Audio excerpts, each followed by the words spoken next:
And a very good afternoon.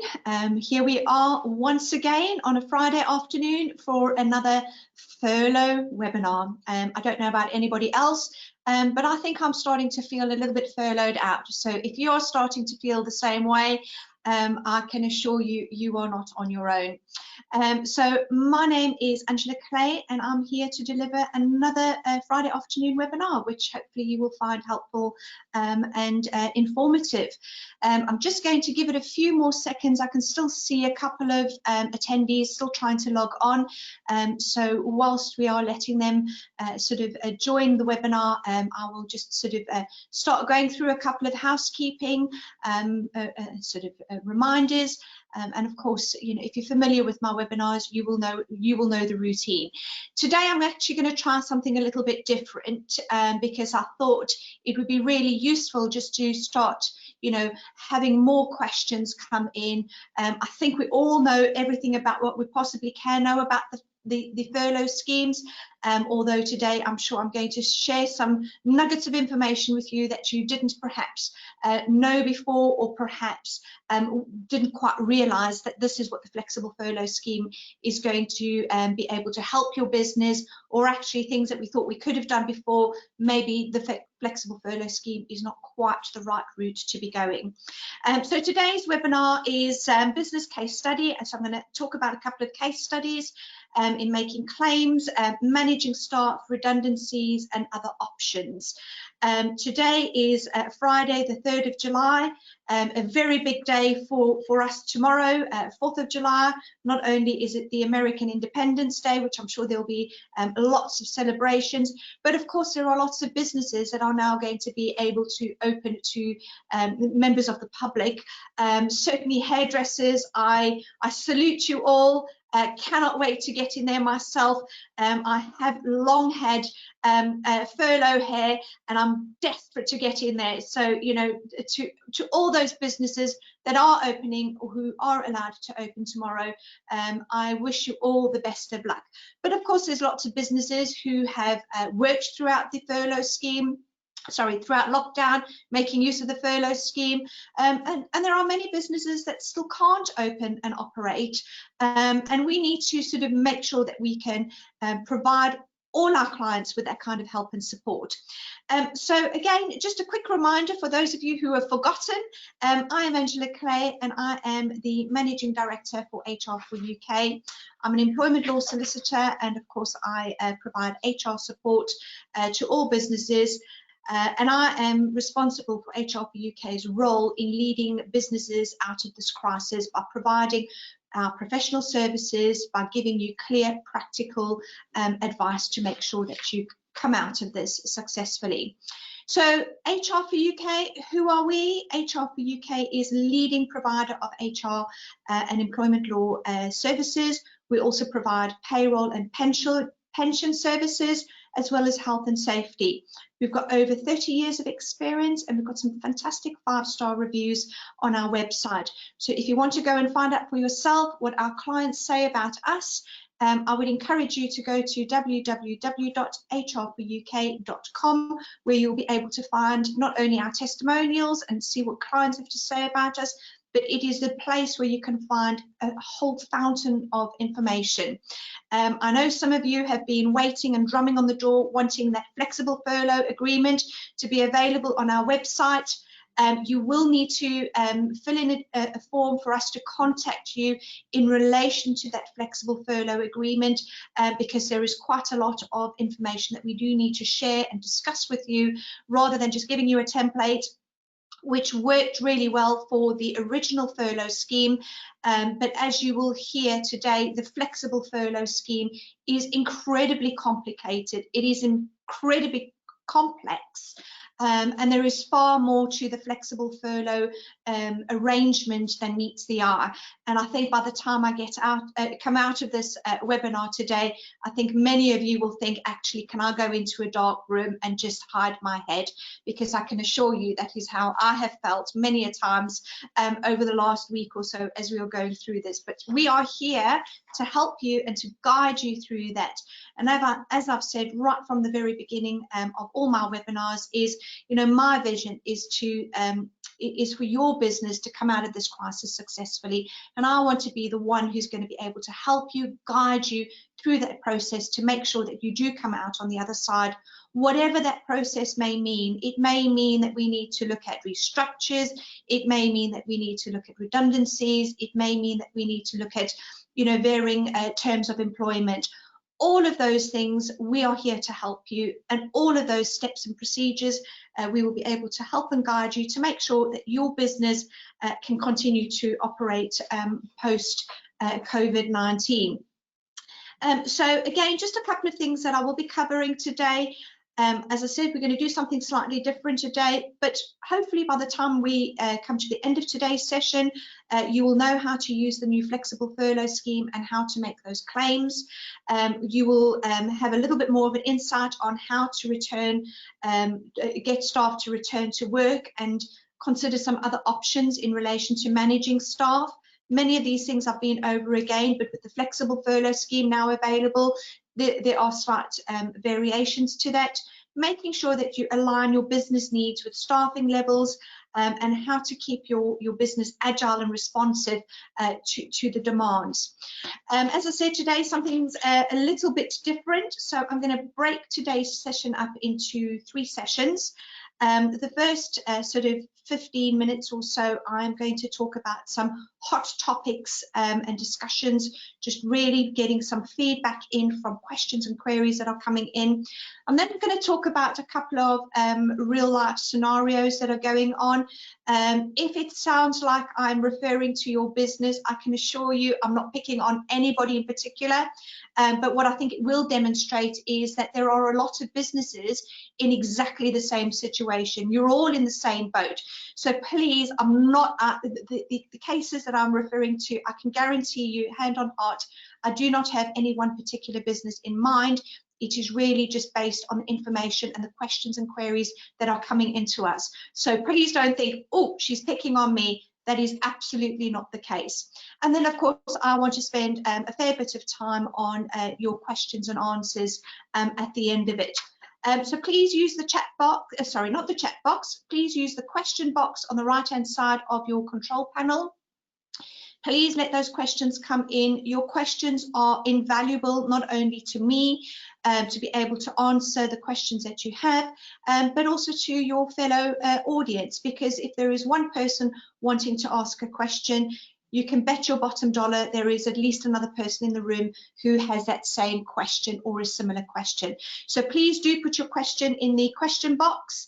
And as I talk about it, I'm going to open my question box as I can see those questions coming in. You know, it is important that these webinars address your issues and concerns. So it's really important for you to let me know if there's anything in particular you would like me to cover at future sessions, so that we can build that in, so as we can make these webinars about what you want rather than what we think you want. So really important. So I look forward to answering your questions at the end. Just a little reminder that, as always, this webinar will be recorded and it will be sent out to you, as well as we will collate all those questions at the end. Even if I do get an opportunity to answer them, we will formulate them into a question and answer format that will come out to you afterwards, so you can go back and have a look at it. In today's session, we've got something slightly different, and hopefully you will be able to see it from your control panel, is that we have got a flexible furlough calculator user guide, which you can download and you can have a look at. But don't worry about it if you can't find it, or if you are unable to download it, we will be sending it to you as part of the package that comes out. And really what it covers is, it will cover the flexible furlough leave, so where we are on the 1st of July with the flexible furlough scheme that has kicked in. Just a brief overview on the scheme, on how it works. There's just a key reminder on the key changes in the scheme and the funding, because of course over the last couple of sessions you've heard me talk about the step change, where we're talking about you know, the employer contributions increasing with the government contributions decreasing, having that significant impact on cash flow. So just a, you know, just a reminder on those dates. Just also a reminder on national minimum wage. That increased back in April, but of course April seems like a long time ago when lots of businesses were pulling down the shutters because of lockdown, and were worried and concerned about other things that I'm sure the national minimum wage has long passed and gone off your radar. So don't worry, we've got your back covered, and we've reminded you about those in the calculator. There is also just some important HMRC information, just a quick reminder where you can go to access your grant through the claim through the HMRC portal. Also just some reminders of where you can get more information and guidance.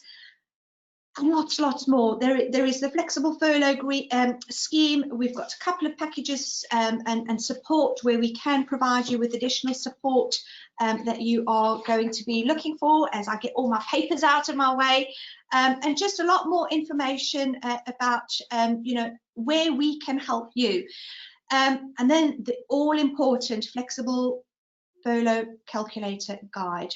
It is complicated, it is complex. And we've done a lot of hard work in terms of pulling together this guide, giving you instructions on how to use our flexible furlough calculator, because of course we've got fixed hours, we've got variable hours, and what we've also done is we've given you a working example. So again, you will be able to work out exactly how to make that claim, that all-important claim for that grant through the flexible furlough scheme to be able to help and support you. So just a reminder, the download is available in your control panel, but don't worry if you can't get to it, because we will be providing that to you in a copy once we have got the recording, and we can send that all out to you. It's also just got a little bit more information about how else we can help you with our other packages that are available to you, which is over and above the normal service that you would get if you're an existing client of ours. It is a little bit more information about how we can actually help you get through this situation.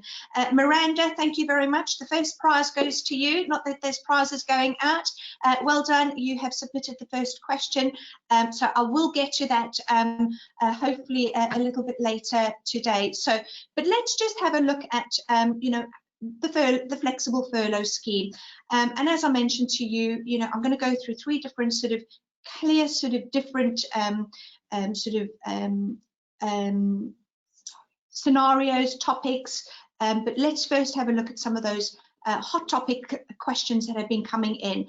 As I say, it's going to be a little bit more relaxed than normal. I will try and keep it as structured as what I normally do, but if I get you confused, please do get in contact and I will make sure that I put you back on the right track. So we know that from the 1st of July, the flexible furlough scheme came into effect, which gives businesses much greater flexibility to manage their staff than ever before. Businesses will be able to use the flexible furlough scheme for as much or as little as they need. It is genuinely very, very flexible. Now, previously, before we got the guidance that came out last week, there was a belief that there were going to be two separate schemes. The reality is there are actually one in the same scheme. So there isn't a thing as the original scheme and the flexible furlough scheme being two different schemes. They are one in the same scheme, but there are variations to it that take effect from the 1st of July. So I don't know how many of you, we're 3 days into flexible working. I'm not sure if any of you have actually started it or you're still thinking on, well, how does this actually work? But I'd be really interested to know if anybody has implemented flexible furlough working, and I would love to know how it's actually working for your business, because at the moment it is very much the unknown on how it is going to be, how it is actually going to work for businesses. So we know that the employer contributions are going to be increasing. July is the last month where you get the full support of the government providing 80% contribution to those furloughed hours, together with the national insurance contributions and the auto enrolment contributions. But of course, from August, that all starts to change, and you know, the scheme does come to an end on the 31st of October. So again, you know, there is a finite time left to be able to use the scheme. As I said, I'm going to start off with looking at some hot burning topics. Now, annual leave is a very big topic of discussion at the moment. Under the original scheme, and it is no different under the flexible furlough scheme, you'll be pleased to hear that it is permissible to ask employees to take their annual leave or a proportion of their annual leave while they are on furlough, flexible and flexible furlough. It is permissible. There is nothing in the Treasury direction that specifically prohibits it. So it is possible to ask staff to take it during the period of furlough. So it may well be that you are asking them to, you know, by the time we get to a certain period, at the end of a period, so for example, you might be saying to staff, by the time we get to the end of August, as an example, you need to have taken 3/4 of your annual leave entitlement at that point. Of course, when you are requiring staff to take annual leave, you do need to give them twice as much notice as you are requiring them to take off. So there still is that requirement to take that time off. There is nothing wrong requiring staff to take a proportion of their annual leave by the time they get to an end of a furlough period. So if, for example, you are thinking that you are going to be able to be fully up and running and operational by the 1st of November, there is nothing wrong requiring staff to take holiday, accrued holiday at the end of October, which is the end of the furlough scheme. So again, use this period to request staff to take annual leave. Of course, if staff have pre-booked annual leave, you should encourage them to still take that, even though they may not be able to take to physically go away somewhere on holiday. Although that being said, we've got these green countries becoming places where we can go, but I think, you know, very much people are going to be staying in the UK. But you must still encourage staff to use up their accrued but not yet taken holiday, whether that is forced by requirement or whether that is by employees still requesting and taking their holiday. Now, there is one thing that you cannot do in relation to annual leave and the flexible furlough scheme. If you have a member of staff who has come back to work and is working full-time, in other words, they are back in and they're doing their normal working hours, and they go on annual leave, you cannot furlough them for their period of annual leave to take advantage of the scheme to claim back the percentage of the government contribution. Whilst there's nothing specifically prohibiting anybody from doing that, it is really an ethical and moral decision. I would say, however, that the Treasury direction is very specific, that the Coronavirus Job Retention Scheme should be used within the spirit in which it was created. In other words, supporting businesses, and anybody who is going to abuse the system will be required to repay any claims, any grants that have been paid in relation to any claims. So I think the question that you should be asking yourself is, you know, am I putting someone on flexible furlough for a benefit? Is it morally and ethically correct? If the answer is yes, go ahead and do it. If the answer is I probably shouldn't do it, it's probably a gut feeling that actually HMRC might investigate this. And you might be asking yourself, well, how will HMRC know? Well, they will see that a claim is being made for a period of 2 weeks. If on inspection they come and ask, why was this employee not on the flexible furlough scheme, and suddenly out of nowhere they're on this full-time on full-time furlough for a period of 2 weeks, you're making a claim, and then for the rest of the time they're not on the you're not making a claim for the grant, that is going to raise a red flag, and they will pick it up. So again, be sensible when you are going to be using annual leave and the furlough scheme. As I say, there is nothing that is going to prohibit you, but do not use the scheme to claim back that grant if it is not a genuine reason to be doing so. So that's annual leave. So the good news is you can still use it, but don't abuse it. And if there is an employee who is on part-time working, part-time furlough, again, this starts to become complications as to what part of it is actually paid at full pay. Well, both parts of it is full pay. The employee will always get full pay on holiday. But what part of the week or the period that they are off are you going to be claiming the grant? And it does get very complicated, and you will pick that up as I go along when I start splitting out the different pay. So you have your furlough pay and your normal pay. So again, we will come to that in a bit.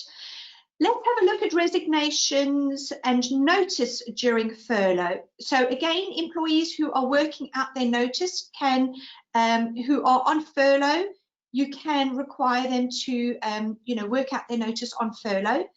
Again, if an employee has returned to full-time working and they have handed in their resignation, and you specifically put them onto full-time furlough just because to claim that 80%, 60% or 70%, whatever the case may be, of the grant, it may be deemed to be as unethical, and it does open you up to potential claims from the HMRC investigations. So again, if it is a genuine case of an employee who is already on furlough, perhaps they're already on flexible furlough, you can require them to work their notice during that time. But the big thing is, don't specifically put them onto furlough for that notice period to enable you to claim that government contribution. As I said before, if they are already on furlough, no issue with that. But don't specifically put them on furlough just to be able to reclaim that grant. So again, looking at the flexible furlough scheme and redundancy. So previously we have been advising, and we have been talking about, if you're going to be going through a redundancy process, use this furlough scheme as a means, as an alternative to making somebody redundant. Now that we have entered into the flexible furlough scheme, you need to be looking at, is there going to be work available on the 1st of November? And if it is going to be a genuine case of a redundancy on the 1st of November, there is no good reason why you should be keeping staff on the furlough scheme just to delay the inevitable. And again, this is something that the HMRC will be looking at. If suddenly you've been making your claim and you're for the grant through the flexible furlough, and suddenly come the 1st of November, everybody is made redundant. So again, don't use the flexible furlough scheme if you know at this early stage that come the 1st of November, you are not going to be able to provide work for those employees. I know it sounds really harsh and brutal, but rip that sticking plaster off, address the issue, make that difficult decision, and start going through that redundancy process. If you know, hand on heart, that come the 1st of November, there is not going to be work for all your workers. It may just be a certain group of employees, it may be work of a certain kind. So again, be very mindful on how you are going to be using the flexible furlough scheme. As I said previously, we used it and we advised to use it as an alternative. However, if you at this early stage know that there isn't going to be work at the end of it, I think you need to start making those difficult decisions. There's nothing wrong in going through the redundancy process while you are still on the flexible furlough scheme. There is no reason why you can't do that. but don't use the scheme as a means to be able to give employees some financial support until you actually make them redundant. So again, it's really harsh, challenging and difficult times, but I think it's time where we actually need to really face up to making those difficult decisions and using the flexible furlough scheme for the spirit in which it has been created. So again, let's have a look at the flexible furlough scheme and refusal to return to work. So there are lots of businesses that are starting to reopen, they are starting to get employees back into work, and there are still some employees who are refusing to return to work on those part-time basis. So let's have a look at how you are going to have a look at those particular situations and those circumstances and how it fits in with the flexible furlough scheme. It is an interesting dilemma because you need to have a look at what the real reason for the employee's refusal to return to work. I've said it before and I'm going to say it again. The first thing you need to do is you need to carry out that COVID-19 risk assessment. Make sure that you have implemented the measures that you need to implement to safeguard your employees, to make sure that you have got a safe working environment for them to be in, and then share that information with them so that they can see what you have done as an employer to safeguard them, because it is really, really important to make sure that they've got a safe working environment to come into. Always, and I've said this before, make socially responsible decisions when you are trying to get employees back into work. And I can see quite a few of those questions coming in where we are dealing with employees who are of a certain age, and I am going to come back to that. So again, you know, we are looking at potentially those people who are required to shield. So again, look at the real reason why an individual is refusing to work. Now, there are other options on, you know, putting them onto the flexible furlough scheme. It may well be that you decide to keep them on full-time furlough during this period. It may be that you take a more harsher is probably a wrong approach, but after you've gone through and you've really understood why the employee is perhaps refusing to come to work, it may well be that they take annual leave as an option. Another option, of course, is that it is unpaid, but you really need to understand and identify what that real reason for them refusing to come to work. I'm going to use an example that has come into the advice team quite a lot this week, quite bizarrely, in relation to employers who have got cafes that are opening.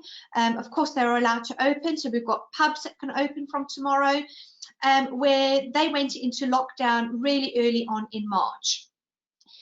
Given the nature of their workforce, a number of their employees went back to their home countries to go into lockdown with their families abroad.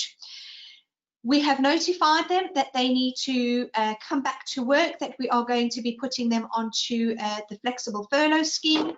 There is work for them to do.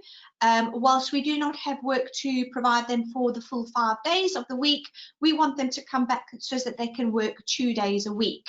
The 3 days they will be on furlough. And the response from the employee is, I can't come into work because I'm not in the country. I am still abroad with my family, so I can't come back into work. Now, that is an employee refusing to come back to work, even though the circumstances are outside of their control, because there may not be flights, there may not be facilities for them to be able to come back to the country. In those circumstances, using the flexible furlough scheme is unadvisable, because there is work to be done. It is the employee who is refusing to come back to work. And in those circumstances, you should possibly be looking at taking annual leave or taking it as unpaid leave. So again, it's having a look at that situation in comparison to an employee who perhaps has childcare responsibilities. How do you differentiate someone who is abroad with their family, who you are now saying needs to be unpaid, or perhaps another employee who has childcare responsibilities, which you say, actually, okay, I'm going to leave you on the flexible furlough scheme as a full-time furloughed employee. So again, there are differences. And again, the more you look into it, I can guarantee you, the more you are going to open up a can of worms. So you need to have a look at every single situation individually, looking at your business needs, looking at any potential issues that may arise out of it. Again, we're looking at that big discrimination word. You know, again, having a look at, you know, are you keeping people on flexible furlough, full-time furlough, or otherwise because of childcare responsibilities, maybe they are shielding, and I'll come to that in a little bit more detail a little bit later.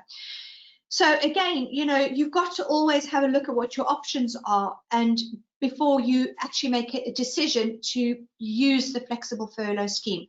Don't get me wrong, the flexible furlough scheme is created to support businesses, but it must be used for the spirit in which it was created, and that was to help businesses. If there is work to be done and the employee should be returning, then actually the scheme shouldn't be used to just use it as a means to pay employees a salary or wages. Okay, so again, it's taking quite a considered approach on how you're going to be using the scheme. So let's have a look, and again, as I said, I'm winding up into the more complexities of the scheme, and we will go into that you know, in a little bit more detail.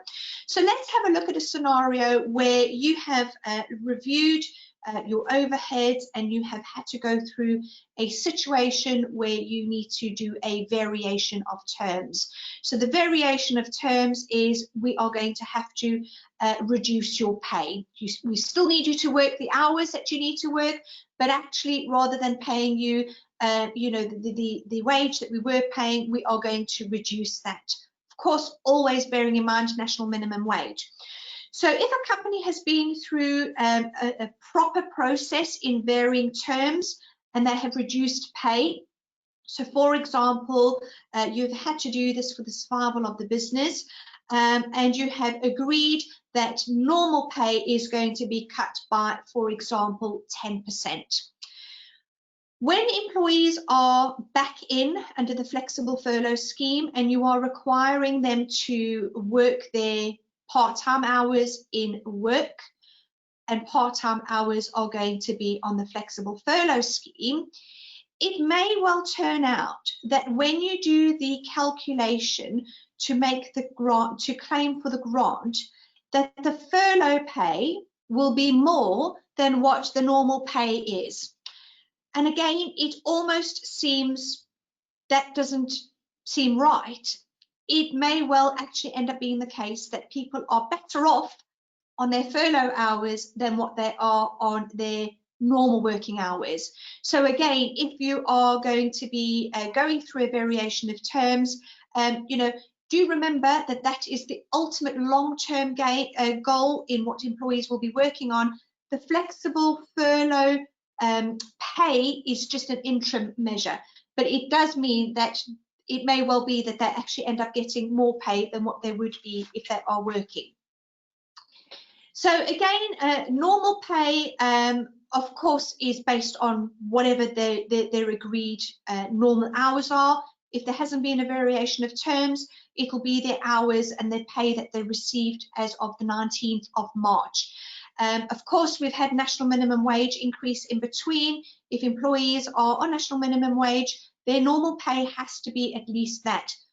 Of course, we do know that under the furlough hours and under furlough pay, we can go below the national minimum wage that is permissible under the scheme, because of course, if you are on furlough hours or days, you are not actually working. So I think you will start getting a picture of the different types of pay, the different types of information you are going to need. And I think as a rule of thumb, what you need to separate it out is you need to separate out normal pay and you need to separate out normal hours, because those two will work together. Together with that, you will be having the auto-enrollment contributions. Now, it may well be that you are only providing the normal, minimum auto-enrollment contributions, in which case it's fairly straightforward. But if you are an organisation that provides enhanced employer contributions for pensions, it starts getting very complicated, because you can only provide, unless of course you are topping it up, of course then it's different. But if you are claiming, you need to bear in mind that there are going to be different levels of contributions that are going to be attributable to different levels of pay. So you're going to have your normal pay, you're going to have your furlough pay, you're going to have your national minimum wage requirements that you need to take into account. You are going to have your auto-enrollment contributions that are going to be attributable either to your furlough pay or to your normal pay. You're also going to have the added complication, if you are dealing with holiday, notice pay, what proportion of those hours is normal pay and furlough pay. I can see a lot of you thinking, where's that dark room? And I'm about to make it even more complicated, because what you then have on top of that is normal pay is calculated on working days. Furlough pay is calculated on calendar days. So again, when you are starting to calculate how much an employee is going to be paid, you are working on so many different tiers, so many different levels of calculations that you need to calculate. As a rule of thumb, I would suggest that you calculate the normal hours, so the hours that they are working using the PAYE rules and pay, split it out with the furlough hours using the furlough pay, which is of course going back to what the pay was 19th of March 2020. Of course, again, to complicate it even more, is whether it was fixed pay or whether you had variable pay. So again, you need to then apply that to the coronavirus job retention scheme rules, which applies that on the calendar days. If you are very switched on and you know how to do all of this, you're going to end up with a very, very large and complex Excel spreadsheet, which is going to be able to separate all of this out. That's even before we've got to talk about the payroll software, which is going to have to be able to be agile enough to be able to deal with all these variations. So again, you know, the flexible furlough scheme, as I said, it is fantastic to be able to give businesses the flexibility that they need. But when it comes down to managing it, and when it comes down to actually going through the claims process, suddenly it becomes a much bigger animal than what I think anybody anticipated to be. So again, you know, it is quite complex and complicated. Furlough periods, again, is something that is quite important. Under the previous scheme, before the flexible furlough scheme came into place, there was a requirement that an employee needed to be furloughed for a minimum of 3 weeks, it's 21 days. So again, we're talking about furlough. Those are the non-working days. It's calendar days. Under the flexible furlough scheme, we are talking about claim periods of 7 days. So again, it's 7 calendar days. It's not a Monday to Friday talking about a week. It's Monday to Sunday. And if you are really going to get really bogged down in the details, when you start looking at what does a working week look like in accordance to the regulations, we start talking about Sunday through to Saturday as that week. So it does start becoming very complicated. What is the period? What is the claim period? It starts becoming, you know, quite a complex spreadsheet. So again, you know, the beauty of the flexible furlough scheme is that you as a business owner can set the hours for that employees work and those hours that they're on furlough. It is not the employee's decision. This is 100% business owner decision based on business needs. You can adjust those hours of work, increase it, decrease it. You can increase furlough, you can decrease furlough. You can have people on full-time furlough, you can have people on part-time furlough. So it really is that flexible, but do bear in mind with that flexibility comes the complexity with it as well. So again, you know, even if you are bringing somebody back into work full-time, you can put them back onto furlough, whether that is a part-time furlough or actually even going right back to full-time furlough. So you really do have the full spectrum of it. Sickness absence and sickness in the flexible furlough is no different to what it was before. If an individual falls ill and it's COVID related, you can put a claim in for the COVID-19 statutory sick pay, which is for a maximum of 14 days, and they will need to self-isolate as well. If it is not COVID-19 sickness absence, the normal rules will apply. So that's really important when you start thinking about someone who is part-time furloughed, part-time working, which rules are going to apply. Again, take a step back, have a look at what is the real reason why that individual is off sick. Is it because it's COVID-19 or is it something else? And that particular rule will apply. So again, I've talked about the flexible furlough agreement, and I know I'm starting to run out of time, and I'm really conscious that I want to get to the nitty-gritty of things. So the flexible furlough agreement. So again, when we are looking at the flexible furlough agreement, if you are not going to be putting employees onto part-time work, part-time furlough, in other words, you are going to keep them on full-time furlough, as long as you issued them with an agreement when you first put them on furlough, you do not need to issue a new agreement. The only time you need to issue a new agreement is when you are going to be putting them on part-time working, part-time furlough. The time when you need to issue that contract, that new flexible furlough agreement, is at the point where you are changing them from being on full-time furlough onto flexible furlough. So again, looking at when do you need to issue an agreement will depend. At what point you issue that agreement will be at the point where you are going to be bringing them back into doing some work. Doesn't matter how much work it is, some work you will need to enter them into that flexible furlough agreement. As I said, you can contact us through our website. It's not like it was before, where you are able to download the agreement and you know, issue it. It is far more complex. It is far more complicated. So to enable us to be able to give you the full support that you need, we will need to have a conversation with you to be able to go through that. So don't think, oh gosh, you know, I need to fill in some details there. It is for a reason, and we do need to sort of provide you with the best support with this flexible furlough agreement, because as I said, it's not straightforward. The new agreement is a standalone agreement which replaces any previous furlough agreement that you may have had with your employees, and it is because the terms itself do change quite significantly, because there are rules about what they can do when they are working for you, and there are rules what they can and can't do when they are on furlough, as it was with the previous agreement.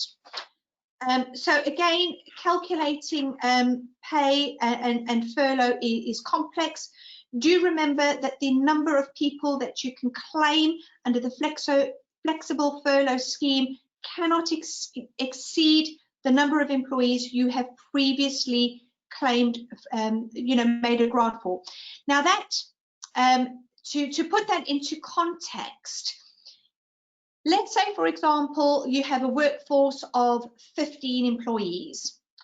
Out of those 15 employees, during the course of the lockdown period, 10 of those employees were furloughed. at any one given time when you made a claim, so those 10 employees were, for example, on rotation, 3 weeks on, 3 weeks off, and you did them on rotation. So at any one given point in time where you made a claim for your grant, there are a maximum number of 5 individuals that you made a claim for. That is the maximum number of employees you will be able to make a claim for under the flexible furlough scheme. Even though all 10 employees have been furloughed, because the maximum number of individuals you claim for at one particular time previously was 5, under the flexible furlough scheme, the maximum you'll be able to claim for is 5.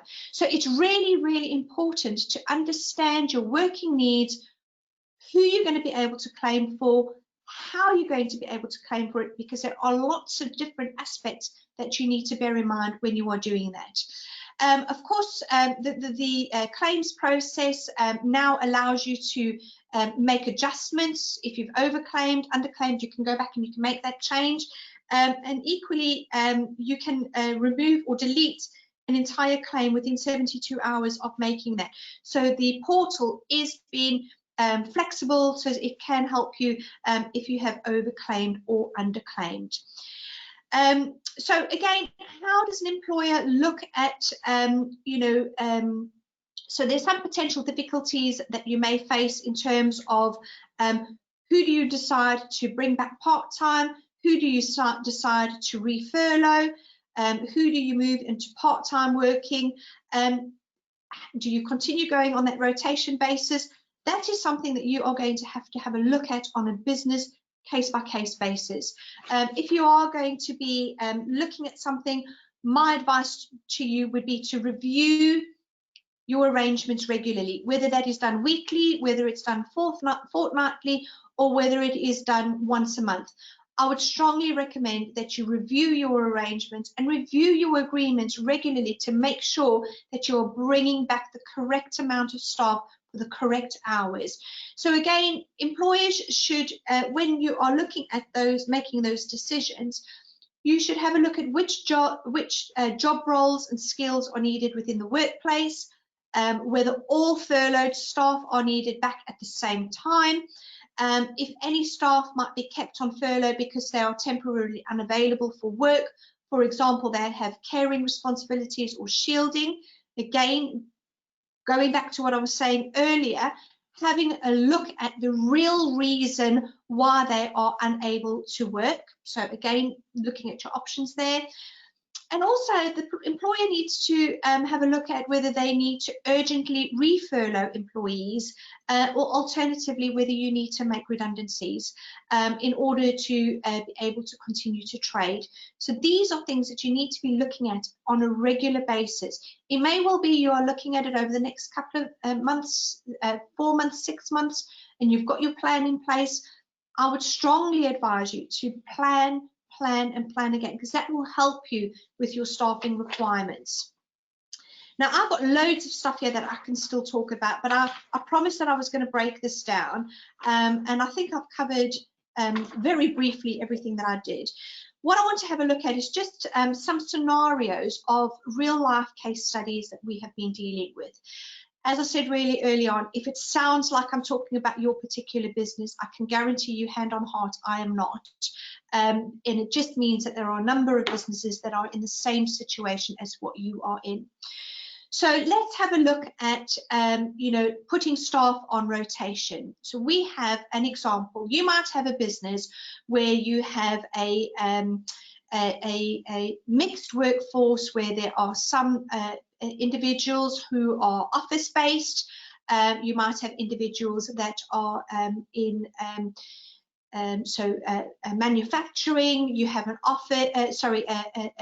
a production line, and your needs are differing in different places. So it may well be, for example, in production, you really early on, you decided, well, actually, we're going to implement short-time working, and you implemented that rotation basis, and the factory side of the organization continued to operate throughout the lockdown period. In your office staff, you would have gone down to skeleton staff, and you have actually got, you've gone from, for example, 6 employees working in your office, and you managed to get that down to, you know, only 3 members of staff working during the lockdown. Again, they may well have gone on to short-time working. In other words, they only came in for the mornings every day during the week, rather than coming in for a full day. We're now looking at what can we do. So we've already got some staff that may have been furloughed because they had perhaps they were shielding, perhaps they had childcare responsibilities, or other reasons why they were on a furlough, a full-time furlough under the original scheme. Now that you are looking back, production needs to increase. You need to get some of those production employees back in. But there's not quite enough to get them back on to their full-time normal working hours. So what you would be looking at for your production team is to be putting them onto flexible furlough scheme. In doing this, you would first of all issue them with a flexible furlough agreement, which will set out the terms on what will be expected of them when they are in when they are in work, and what will be expected of them when they are on their furloughed hours or days. Now, it may well be that you think actually they can work mornings only, or perhaps afternoons only. You might want to create that shift pattern by bringing them in part-time. So when they are not in work, they will have those furloughed hours and they would be furloughed, but when they are in work, there will be normal working conditions. So again, you would be looking at that arrangement to try and build your production team back up to full steam. You might have a look that in your office, perhaps you don't need all of your staff back. You've managed to merge some roles together. There are perhaps roles that were quite broadly shared between a number of employees, and you might be having a look to say, okay, I actually don't need 2 people doing the accounts, because I have been able to see that over the lockdown period, with all the work that is in there, that there is actually only one role required to do that work. Now, when you first look at that, you will probably think actually that that may be a redundancy situation, but you might be surprised to find that actually it may not satisfy the definition of redundancy. It is a reorganization which requires the duties and responsibilities to be absorbed into one role. It may well be that there is one role that is being made redundant, but it does not necessarily follow that that other individual themselves will be made redundant. It may well be that their termination will be for some other substantial reason, and that other substantial reason is because of the restructure. It's not because of the redundancy. So again, it's having a look at what needs to be done there. And it comes as a surprise more often than not to the employees when you say, well, your role is no longer there, but you're not going to be made redundant, because that work is still there. That work still needs to be done. It's just being done by somebody else. So again, it starts getting really complicated and complex. So in this particular organization, we are using the furlough scheme to bring staff back, but we are also going through a process where we are carrying out a restructure. We are removing certain roles, but it does not necessarily follow that there is a redundancy situation. So how do we go through that process? So again, we are advising on that. It may be that actually it is a genuine redundancy situation in that work of a particular kind is no longer being carried out, in which case it will be a redundancy, and it will be a redundancy that the dismissal will be for on the grounds of redundancy. Whatever you're going to be going through in relation to the office side of this organization, you will still need to go through a due process, because whatever you do, you still need to follow due process fairly and reasonably to make sure that you're on the right side of the law. So again, it can become quite complex. Certain situations are quite straightforward. You know that I've lost a huge contract. I know that that work is definitely not going to come in. There is absolutely no way that I'm going to be able to find a replacement for that contract. I know this early on, I don't need to wait until the 1st of November. I know that this early on, I do not have sufficient work to provide work for my entire workforce, in which case we need to go to a full redundancy process. And again, to put that into context, a business, and again, I'm not picking on anybody in particular, where a redundancy situation has arisen, where there is a big contract that has been lost, it is going to have an impact on 20 or more employees. So again, because it's 20 or more employees in a 90-day period, you have to go through that proper consultation process. We have, my colleague Vanessa is busy advising on a number of organisations that are tipping over that magical number of more than 20 employees being made redundant in one establishment within a 90-day period. So again, it's having a look at those numbers and going through that redundancy process. Is a genuine redundancy situation, and you do need to go through that process. As I said earlier on, don't wait if you know that that is genuinely going to be the case. If you think by looking at your pipeline that there is potential work that's going to be coming, then of course you use a furlough scheme to be able to support your business. But if you can hand on heart say that is not going to be replaced, it's no point keeping staff on just for the in case. Again, looking at variation of terms, I did touch on this a little bit earlier. Again, it is a due process that you need to go through. We have got a situation in a number of organisations where they are implementing quite a few different changes, and one of them is we are going to be reducing pay. In some situations, we are reducing the working hours as well, so we are changing the working hours. And this is quite typical of small organisations where they are trimming their working hours on either side of the day to support and correspond with pay. It does not have to be that you have to have a reduction in hours to have a reduction in pay. You can consult with staff to have a reduction in pay only. And again, we are advising businesses on how to actually go through that process. So I'm quite conscious, you know, that you know, we're nearly at 4 o'clock. Where does that hour go? You know, where does that hour go when you're having fun? And I'm pleased to see that I haven't lost any of my audience. But of course, those of you who do have to leave at 4 o'clock, you know, by all means, I won't be offended by you sort of leaving. I did promise you that I was going to go through some question and answers. So what I'm going to do, and I know I'm going to go over that hour, but I am going to go through the next 15 minutes. I am going to touch on the questions that have come into the box. There are loads of questions there, but before I go on to that, you know, please don't feel that you don't have the support and guidance. HR for UK are here to help you and support you through this next phase of coming out of lockdown. We want to support your businesses. We want to make sure that you get it right. We understand that financial constraints are probably the biggest factor at the moment. We will work with you to make sure that you have the support when you need it most. And I can't stress enough that now is really the time that you do need HR support. And it's not a sales pitch. I promise you it's not a sales pitch.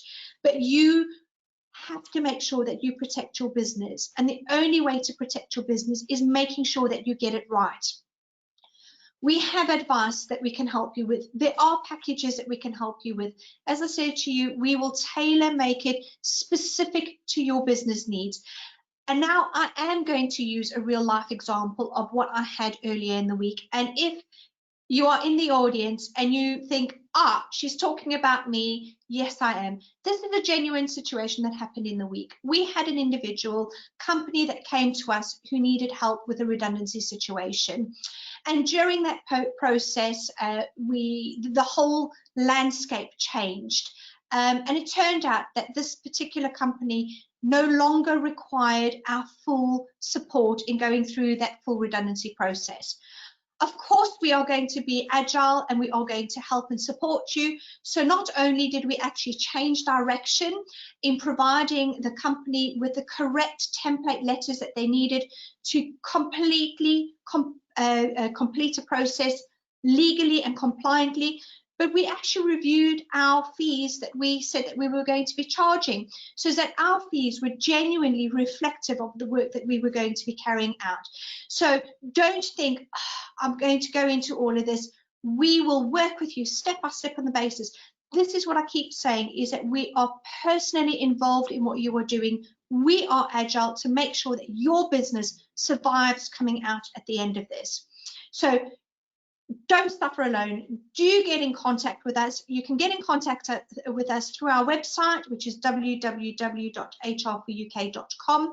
You can give us a call and you can ring us on 01455 444 222, or you can drop us an email, which is info@hrforuk.com. Speak to us. Let us see how we can help you. Let us find a way that we can get you to achieve what you need to achieve, making sure we keep you on the right side of the law and making sure that your business survives and comes out of this successfully. So I'm not going to carry on anymore on that. I am now going to turn to the questions that have come through. Miranda, you have been incredibly patient with me while I have waffled on for the last hour asking your question. So let's get this up.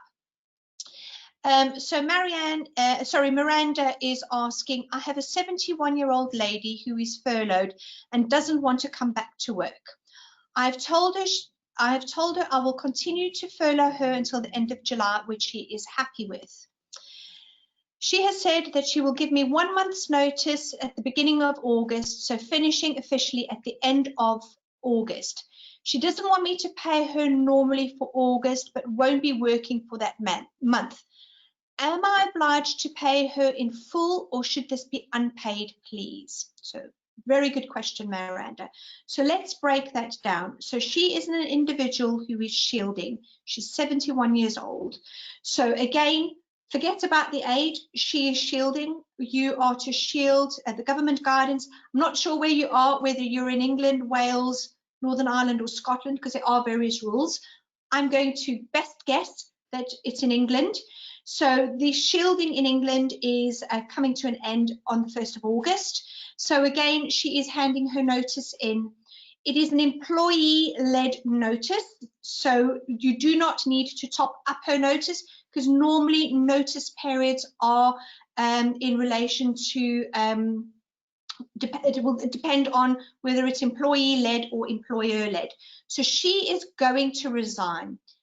Do bear in mind, she has not yet resigned. So until you actually get that resignation letter in your hand, which I would suggest you then accept that resignation, she can stay on the furlough scheme for the notice period, and you don't need to top that up to the 100%. You can still pay her 80% for her notice period during the month of August.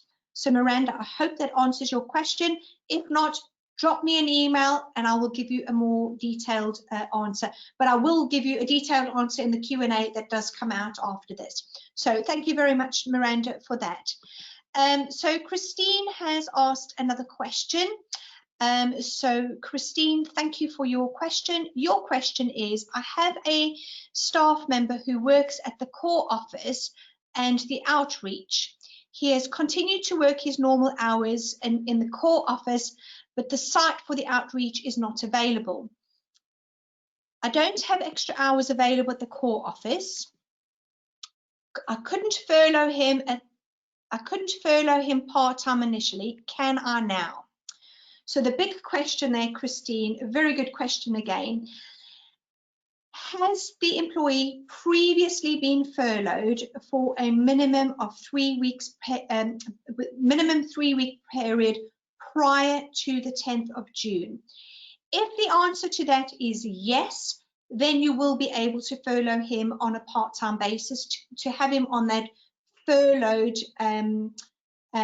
period for the outreach.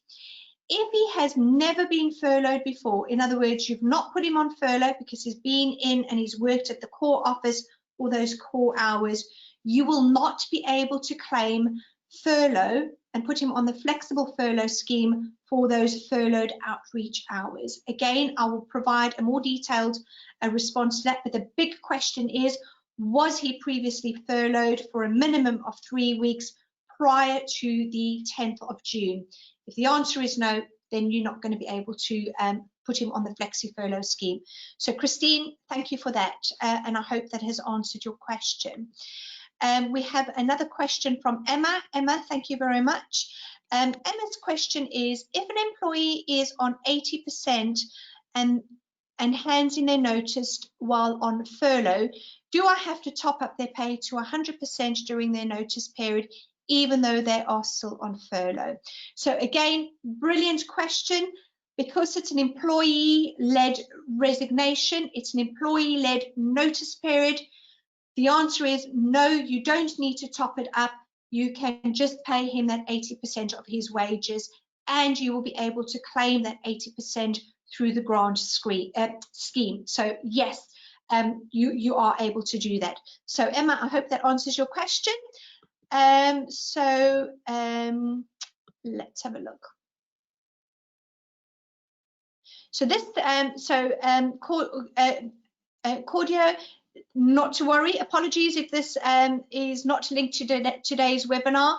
My organisation is the process of reopening the office, and we would like to conduct an employee survey. Was wondering if you have any templates of such employee surveys you could highlight and be kind enough to help with that. I've summarised your question. Absolutely. Not related at all, but of course we can help you. So what I will do is I will take your question away and I will send you an email individually and separately in relation to carrying out employee surveys as you are deciding to open up your business. If there's anybody else out there who is looking to do something similar, we are able to help you, but you will need to sort of get in contact so we can help you specifically on that. So again, I hope that answers your question. Do drop us an email specifically and we will be able to help and support you. So another question is, are there any standard phases or stages to observe as we work towards reopening the office? Absolutely, there is no strict guidance. There is no phases that you have to go through. The only thing that we would advise and strongly recommend is that, of course, you do that COVID-19 risk assessment before you get employees in. And it is very much a case of dipping your toe in the water. There is no right way, there is no wrong way. You may get it right one week and you may get it completely wrong the next. But that's the beauty about the flexible furlough scheme, is you can refurlough staff quite quickly, or you can unfurlough them very quickly and get them back into work. So again, the scheme is flexible. There is no prescribed phases that you have to go through, and as long as you still obviously comply with the guidance issued in terms of social distancing and anything else that the government does provide, it is down to you as a business owner to be able to respond and react to that. So I hope that answers your question. Sue has asked a question. Thank you, Sue. When bringing staff back from, I think it's reading as, when you bring staff back for flexi furlough, do they need a flexi furlough letter and a new statement of terms with their new rates, as well as a variation of contracts going forward? So, lovely question there. So yes, if you are going to be using the flexible furlough scheme, which makes it quite clear that employees will be partly in paid work, so they will be required to work, but part of their normal hours is going to be under the flexible furlough scheme, so they'll be on furlough, in other words, not required to work. Yes, you will need to give them a new agreement. We do have a template that you can use, but you will need to get in contact with us. There is a covering letter that you can use, and again, get in contact with us and we'll be able to help you. The flexible furlough agreement is a standalone agreement, which is a standalone variation of terms for a defined period of time. That defined period of time is until the 31st of October. If you are talking about a permanent variation of terms, that's something completely separate. So again, I will cover that in a little bit more detail in the Q&A. But of course, as always, if you're not sure, drop us an email, come back to us, and we'll help you through that. So Sue, thank you for your question. Steve has provided a lovely question. Great webinar once again, Angela. Thank you for the feedback, Steve. Really appreciated. The question is, could you confirm if any action required on original furlough scheme agreements as staff return to work full time? So if they are going to be coming off of the scheme and they're going to be coming back into full time, no, you don't need to do anything. If you bring everybody back in, so it's business as normal, 9 to 5, Monday to Friday, those are your hours, that's what you're going to work, you don't need to do anything. If in a couple of weeks down the line you think, oh, I maybe got that wrong, I need to put some people back onto furlough, either on a part-time basis or on a full-time basis, you'll need to issue them with a flexible furlough agreement, and you would need to make those arrangements in place. But if they're coming back full-time, you don't need to do anything. But of course, make sure that they do need to come back. They know that they need to come back into work. So good feedback, Steve. Thank you very much. So Emma, another question from you. That answers my question. Lovely. Glad to hear that. Superb. Miranda, also lovely. Thank you very much. Thank you so much for these lovely questions. Right, Christine. No, I've not answered your question. Christine, I'm going to go back to that and I will come back to you personally and provide you with an answer. For everybody else who's also thinking, oh, Angela, you didn't answer Christine's question, I'd love to go back to it. Your questions, a couple of questions up, and I can't actually get back to it. So reason why I'm copping out, and I will come back to you in answering your question. So that's the reason for that one. Another question, are you able to bring an employee out of furlough for just one day? Absolutely. So if, for example, you've got an employee who's on full-time furlough and they have been for a period of time, you need them to come back in just to do a particular task that you know is only going to last a day. That's all you need them to do. Bring them back on, issue them with a flexible furlough agreement because it's a change. You will pay them for their normal hours for that day that they come back on, and then you are able to put them back onto full-time furlough after that. So yes, you can bring them back into work just for that one day. And again, there is no minimum requirement to be on furlough. If you remember previously, you needed to be on furlough for a minimum of 3 weeks. There is no minimum requirement for anybody to be on furlough under the flexible scheme. So I hope that answers that question. Emma, I think this is just some lovely feedback. Great webinar, really helpful. Have to dash out, but thank you. You're absolutely welcome, and thank you for that. So we have another question here. Casilla, can you explain how the 0-hour contracts are going to be affected by the flexible furlough? I'm sorry if this was covered already, but I'm really confused. Apologies. Absolutely no reason to apologize, and this is really a prime example on how complicated and complex it's going to be. So you've got employees who are on 0 hours. So 0 hours, just as a quick reminder, it's an ad hoc basis. When there is work to be carried out, you require an employee to come in, they will carry out the work, they will get paid for the hours that they work. So those individuals, if you require them to come into work and they're going to be doing work, it will be no different to what it was before. You will reissue them with a flexible furlough agreement because you will be potentially putting them back onto full-time furlough if you need to. For the hours that they are going to work, you will be paying them their normal hours. So you require them to come in and they're going to work, for argument's sake, 5 hours on a particular assignment. You are going to pay them their normal 5 hours, normal pay for those 5 hours. And for the hours that they are not going to work, you will furlough them. Now, those furlough hours will be judged against what you have used previously. In other words, you are going to go back to the 19th of March what you were looking at, the average hours when you were looking at the 0 hours scheme. So, sorry, looking at the hours to be able to put that in context for the furlough scheme in terms of the claim. If you've got individuals who are on 0 hour contracts and you've got no work for them to do, there is nothing for them to do, they will remain on the existing furlough scheme where they are on full-time furlough based on the calculations that you put together back on the 19th of March. So again, I hope that answers your question. It is quite complicated, quite complex. It's about breaking it down to what applies to what rules, to what scheme, to what pay, etc., etc. So again, Emma, I hope that, sorry, not Emma, Casilla, I hope that answers your question. But again, it is complicated. I will make sure that there is a more detailed answer in the Q&A. But again, you know, it can be done.